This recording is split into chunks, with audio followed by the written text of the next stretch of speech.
Hello friends, welcome to Affairscloud Learn to Lead. Good evening to all the students. Today we will discuss very important current affairs of 23rd of February 2022. You can see two best images of the day, but today we will discuss very important and the most important current affair. So watch this video till last. But I am requesting you all the students that you have to download our application Careers Cloud from the description box link. After that, log in with the email ID. Then click on this crack current affair section to subscribe our current affairs for 1 year as well as for 2 years. Both the subscription prices are very much low. But how we are covering this current affair? We are providing you daily section. In the daily, you will see three things. One is detail, second is question and answer format, and third is the quiz section which you can attempt on our application on daily basis. Next is the weekly section. Again, you will receive three things. One is detail, second is question and answer format, and third is the quiz section which you can attempt on our application on weekly basis. Most important section is the monthly, and we are providing 4 type of PDFs. One is detail, second is question and answer format, third is best 100 current affair, that is also provided in the form of question and answer, and fourth one is pocket PDF. It means 2-liners and the 3-liners current affair will be provided to you so that you can revise these current affairs in quick format before your exam. But to enhance your performance further, we are providing 20 most important topic wise PDF. It means if you want to cover one particular topic, then you can use this topic wise PDF. If you are a banking student, we are providing 3 things. One is detail, second is question and answer format, and third is the quiz section. But all these 3 things are only related to banking and economy.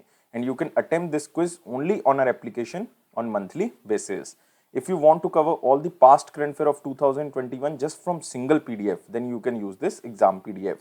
We are providing detailed budget and economic survey. Expected question and answer will be provided to you so that you can recall that examiner can make these type of questions from budget and economic survey. If you are appearing for your respective state exam, then we are also providing you state current affair, and we are covering every state and union territory. So all these things comes under only one subscription. You have to just download our application Careers Cloud from the description box link. After that, log in with the email ID. Then click on this crack current affair section to subscribe our current affairs for 1 year as well as for 2 years. Both the subscription prices are very much low. But if you are a new student, you are just starting your preparation, then I am advising you to subscribe for 2 years. And we are providing 10% extra discount on both subscriptions if you use this code ASH10. And if you have any query, you can email us or you can call us on this number or email ID. So let's start 23rd of February 2022 current affairs. But first of all, you have to like this video. You have to share this video as maximum as possible, and you have to subscribe this channel if you are new on this platform, and join our Telegram group from the description box link so that you can receive the notification on time. Here is the first question. Which player from India defeated world champion Magnus Carlsen, who belongs to Norway, at Airthings Masters? That's why this question is most important, because one Indian player defeated world champion Magnus Carlsen. And answer of this question is R. Praggnanandhaa. Answer of this question is D. It means he is 16-year-old Indian grandmaster, and his name is R. Praggnanandhaa, and he defeated world number 1 chess player Magnus Carlsen in the 8th round of Airthings Masters. And you can also see here the picture of R. Praggnanandhaa, who belongs to Tamil Nadu, and he defeated Magnus Carlsen. And this Airthings Master is an online rapid chess tournament, and under this tournament 16 players participated. And you can also remember, a player gets 3 points for a win and 1 for a draw in the pre-rounds. With this victory, R. Praggnanandhaa became the 3rd Indian after Viswanathan Anand and P. Harikrishna to accomplish a rare feat of defeating Magnus Carlsen. Earlier, Viswanathan Anand defeated Magnus Carlsen, and P. Harikrishna also defeated Magnus Carlsen. It means R. Praggnanandhaa becomes the 3rd player who defeated world number 1 champion Magnus Carlsen. But you can also remember so many things about R. Praggnanandhaa, that he belongs to Tamil Nadu, and he is an Indian chess grandmaster and the 5th youngest grandmaster among the top 39 youngest grandmaster till the year of 2021. And even in the year of 2016, he became the world's youngest international master in history at the age of 10 years, 10 months and 19 days. And he became India's youngest and world's 2nd youngest grandmaster in the year of 2018. You can recall these things so that you can remember the question for a long time period. Now we are moving to the next question. India and which country commenced Eastern Bridge 6 exercise at which place? So you have to cover 2 questions. One, name of this exercise. This is Eastern Bridge 6, and this exercise is in between India and Oman, and this exercise held at Jodhpur, and Jodhpur is situated in Rajasthan. So answer of this question is B.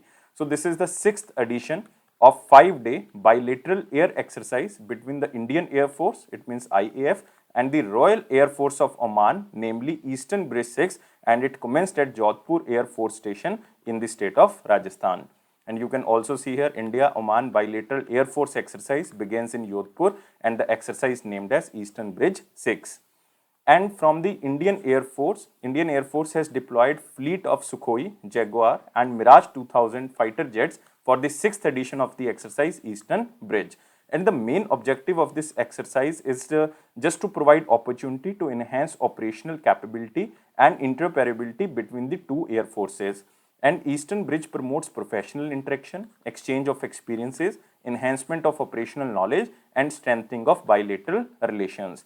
Earlier, exercise Eastern Bridge 5 was held in October 2019 at the Air Force Station in Oman. It means in 2019 it was held in Oman. In 2022 it was held in Jodhpur. Jodhpur is in Rajasthan. But you can also remember about Oman. Oman's capital is Muscat, and currency is Omani Riyal. But other options you can see here, the first, third and the fourth option, all are very, very important. First option, Indonesia. India recently in 2021 conducted one exercise with Indonesia. This is known as Samundar Shakti. Samundar Shakti. And this exercise was held at Sunda State, and Sunda State is situated in Indonesia. Next is France. India conducted an exercise named as Exercise Shakti. Exercise Shakti 2021 with France, and this exercise was held at Fréjus. Fréjus is a place in France. Next is Nepal. India conducted Surya Kiran exercise. Surya Kiran exercise with Nepal, and this exercise was held in Pithodgarh. Pithodgarh is in Uttarakhand. So remember all the exercises and the places. These are very, very important. Moving to next question. India will host Dash International Olympic Committee session at which place? So now all of the students I think know that India will host one of the session of International Olympic Committee, but which year session will be hosted by India and it will be held at which place? So two questions are there, and India will host 2023 session and it will be hosted by Mumbai. It means it will be held in Maharashtra. So answer of this question is A. So recently 139th International Olympic Committee session was held in Beijing, or you can say held in China, and India won the bidding rights to host the 2023 session in Mumbai, Maharashtra. And you can also see here, this is the 139th International Olympic Committee session which was held in China. It means we are talking about 2022 session. And India will host for the first time in the 40 years since 1983. Because in 1983, International Olympic Committee session was held in New Delhi. So it is after 40 years that India will host one of the session of International Olympic Committee. And International Olympic Committee has a total of 105 members which are active members, because the International Olympic Committee session is the general meeting of the members of IOC. So that's why total 100 members are active in the International Olympic Committee. And IOC session discusses the global Olympic movement, including the adoption or amendment of the Olympic Charter. And there are so many dignitaries who will participate under this meeting, like Indian dignitaries if we are talking about. One is Abhinav Bindra, who won the gold medal in the shooting in 2008 in Beijing Olympics. Next is Nita Ambani, and she is currently the International Olympic Committee member also. Next is Narendra Batra.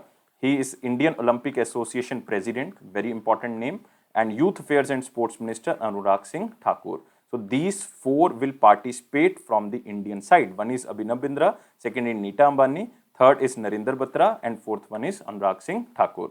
But you can also remember about International Olympic Committee. This committee was established in 1894. Its headquarters is in Lausanne. Lausanne is in Switzerland, and its president is Thomas Beck. So remember all the things. Moving to next question. Next is in the very important question section, but first of all you have to like this video. You have to share this video as maximum as possible, and please subscribe this channel if you are new on this platform, and join our Telegram group from the description box link so that you can receive the notification on time. Here is the question. Who became the chairman of International Rubber Study Group? So this is a new group for the students. You have to remember this is International Rubber Study Group. Recently, India has been elected as the chairman of this International Rubber Study Group, and its headquarters is in Singapore. So it is a Singapore-based intergovernmental organization of natural rubber as well as synthetic rubber producing and consuming countries. So remember, this is International Rubber Study Group. Its headquarters is in Singapore, and it is an intergovernmental organization of natural rubber and synthetic rubber producing and consuming countries. And recently, who is elected as the chairman of the International Rubber Study Group? Answer of this question is K.N. Raghavan. So answer of this question is B. K.N. Raghavan, who is the executive director of Indian Rubber Board and the head of the Indian delegation of this board, will officiate as the chairman of this board for the next 2 years. It means he is elected for this International Rubber Study Group for the time period of 2 years. And you can also see here the picture of K.N. Raghavan, who is elected for the time period of 2 years for the head of this International Rubber Study Group. And India has been elected for the chairmanship of this group. That's why this person is elected. And this group is the only forum for natural rubber as well as synthetic rubber producers and the consumers to discuss matters affecting the world rubber industry and act as an interface between the government as an industry.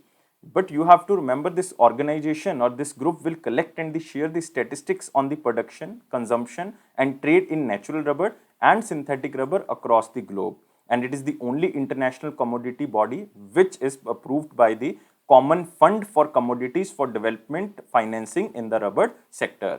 So this organization is very important, especially for the advancement of the rubber producing and the rubber consuming countries. And there are so many members, like Cameroon is the member, Cote is the member, European Union, very important organization. India is also member of this group. Nigeria, Russia, Singapore and Sri Lanka. These countries are the members of this group. And this group was established in the year of 1944. Its headquarters is in Singapore. So just remember, India become the chairman of this International Rubber Study Group, and from India, who is elected as the chairman, it is K.N. Raghavan. Moving to next question. Which company will introduce its next generation multi-terabit, it means the most fast India-Asia Express undersea cable system in Maldives and Singapore? And answer of this question is Reliance Jio. So answer of this question is C. So the main aim to diversify the economy and establish it as a key communication hub in the South Asia area. So you can see here Reliance Jio undersea cable system to connect Maldives directly to the India and Singapore. But first of all, you have to remember this IAX. IAX stands for India Asia Express, and this system is featured with a high speed and high capacity India Asia Express system that originates in Mumbai and connects directly to Singapore with branches and additional landings in India, Malaysia and Thailand. So this is India Asia Express. It will connect Maldives, Singapore and even some branches and the additional landings also there in India, Malaysia and the Thailand. But there is one another subsea cable set which is known as India-Europe Express, and it is also built by Reliance that connects Mumbai and Milan. It means it will directly connect the Italy. Even there are another additional landings in the Middle East, North Africa and the Mediterranean Sea. But this Indian Asia Express system will be ready for the service by the end of 2023, and this India-Europe Express will ready for the service by the mid of 2024. And the launch becomes the first international cable towards increasing connectivity infrastructure and opening vast opportunities through the affordable as well as high quality services. So remember, this is very important, especially for the Reliance Jio. And recently in Jan 2022, Reliance Jio became the first telecom company to launch UPI autopay facility for both prepaid as well as postpaid subscribers in collaboration with the National Payment Corporation of India, or NPCI. So this is recent latest news. You can also remember this. Moving to next question. Which bank became the first bank to arrive in the metaverse platform? So this is very important. This is the world's first bank to arrive in the metaverse. But first of all, you have to remember what is the meaning of this metaverse. Metaverse is a virtual reality world where users can do multiple activities like games, shopping, interaction with others, just like they do in the real world. So this is metaverse. And metaverse also uses augmented reality, virtual reality for interaction, and has become an efficiently used technology to enhance user experience. So this is metaverse. And the first bank all over world is JP Morgan Chase. So answer of this question is A. So in simple words, you can say that JP Morgan Chase and Company, the largest financial institution of United States of America, has become the first bank to arrive in the metaverse, which is a virtual world based on the blockchain technology platform. So you can see here And this lounge name is Onyx, which is launched by JP Morgan, which is launched on the Metaverse platform. So they opened a lounge named Onyx in blockchain technology based virtual world Decentraland, and users can create their virtual avatars, build virtual spaces and roam in the lounge. And Onyx refers to JP Morgan's suite of Ethereum based services and released a report exploring how businesses can find opportunities in the Metaverse platform. And even JP Morgan also revealed a white paper for exploring opportunities for brands as well as consumers in the metaverse, with which the users can navigate the metaverse and use it potentially. And recently in January 2022, Samsung opened a version of New York store in Decentraland, and in November, Barbados established a metaverse embassy. So metaverse platform is not a new kind of thing. So many countries, even so many companies are using this so that maximum to maximum virtual reality can be initiated. So you have to remember, this is JP Morgan Chase. This is the first World Bank who will arrive on the metaverse platform with the name of Onyx. Onyx will be the launch of JP Morgan Chase. And the metaverse has its own currency and forex to which JP Morgan wants to serve. And in future, metaverse would almost influence every sector with an estimated yearly revenue over $1 trillion. $1 trillion. Moving to next question. Who partner with SBI payments to boost digital payment infrastructure, especially in the three areas? One is Guwahati, second is Lucknow, third is Varanasi. And answer of this question is MasterCard. B is the answer. You can see here, MasterCard partner with the SBI payments to boost digital payments acceptance infrastructure in Guwahati, Lucknow and Varanasi. So MasterCard with SBI payments partnered with the Auto Rickshaw Association in the area of Lucknow. This is very important because in Lucknow, MasterCard partnered with the local transport bodies, including the Auto Rickshaw Association, to enable more than 700 auto rickshaw drivers to accept digital payments. Next, they tied up with the All Assam's Restaurant Association in Guwahati. So in Guwahati, MasterCard collaborated with the All Assam's Restaurant Association in line with the government's Digital Northeast vision of digitalization of 2022, which equips restaurant and hotel owners with a safe, seamless, secure mode of the payment to the consumer. And next is local shopkeepers and the boat union in the Varanasi. So in Varanasi, MasterCard partnered with the boat union to encourage over 1,000 members to accept digital payments from the tourists, and also local shopkeepers committed to digital payments, which has increased the tourism of the Varanasi. So it will definitely boost the digital payment infrastructure, and nearly 80% of the micro merchants in the northeast region are not equipped with digital payment acceptance infrastructure. That's why they tied up with the All Assam's Restaurant Association in the Guwahati in Assam, so that maximum to maximum digital infrastructure can be enhanced in the northeastern state. So we are talking about SBI payment and we were talking about the MasterCard. Moving to next question. Which country successfully test fired its Sea Dome or Protective Dome naval defense system? And this country is Israel. So answer of this question is D. So Israel successfully test fired its Sea Dome or Protective Dome naval defense system based on Iron Dome, which was tested against rockets, cruise missiles, unmanned aerial vehicles or drones. So you can see here, Israel successfully tested this Sea Dome or Protective Dome naval air defense system. And Sea Dome is a multi-layer missile defense system alongside the Arrow and David Sling system, which is capable of intercepting everything from long-range missile to short-range rockets. And this Sea Dome has a speed of Mach 2.2, it means 2716.56 km per hour. And Sea Dome is installed in ships to protect Israel's coastline and offshore natural gas assets in the Mediterranean Sea. So you have to remember, this Sea Dome belongs to Israel. And Israel president is Isaac Herzog. You can remember this name, Isaac Herzog, and capital is Jerusalem. Moving to next question.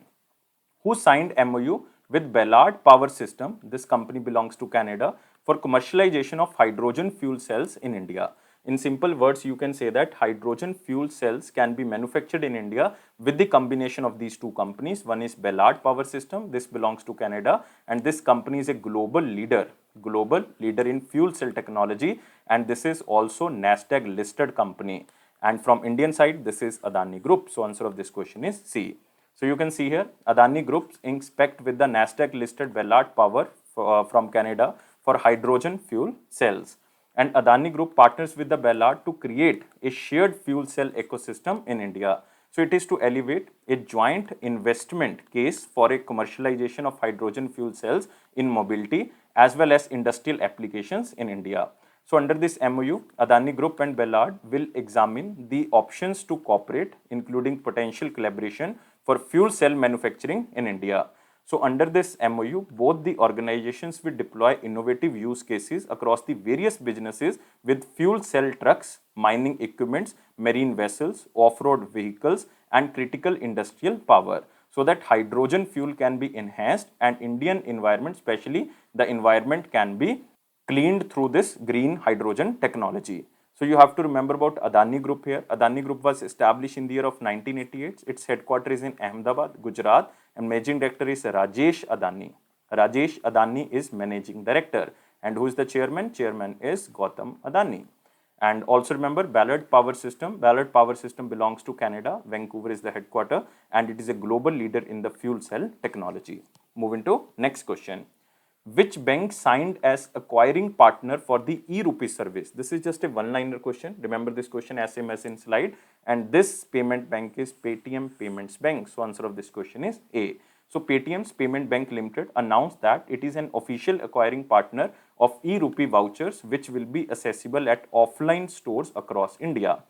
So Paytm merchants will be able to collect payments through e-RUPI by scanning the voucher and entering the amount to be paid directly into their bank account. But first of all, you have to understand what is the meaning of this e-RUPI. E-RUPI is a Government of India initiative, and it is a cashless and contactless prepaid voucher. It is based on digital payment solution through which the users could send e-RUPI, e-voucher or coupon in the form of SMS string or QR code to beneficiaries' mobile. And the vouchers were developed by the National Payment Corporation of India on its UPI interface platform. And the digital payment solution was launched in the August 2021 for the convenience of the digital payments without accessing formal banking services or the smartphone. And first time it was launched for the MG-NREGA workers, so that government can send the QR code or these vouchers to the workers of the MG-NREGA's mobile phone, so that they can avail the benefits of this e-RUPI system. But recently, Reserve Bank of India has increased the cap on the e-RUPI vouchers issued by the government to rupees 1 lakh. Earlier it was 10,000 rupees, but now it is increased to 1 lakh, and also allowed beneficiaries to use the voucher multiple times until fully redeemed. Earlier it was only one time, but now it is multiple times, and you can use this voucher multiple times until fully redeemed.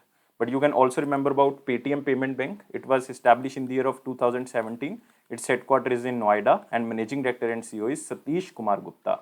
Satish Kumar Gupta. Moving to next question. Which institute launched KISAN mobile application? Simple question, static question. Remember the question as same as in slide. KISAN mobile application is recently launched by IIT Roorkee or Indian Institute of Technology, Roorkee.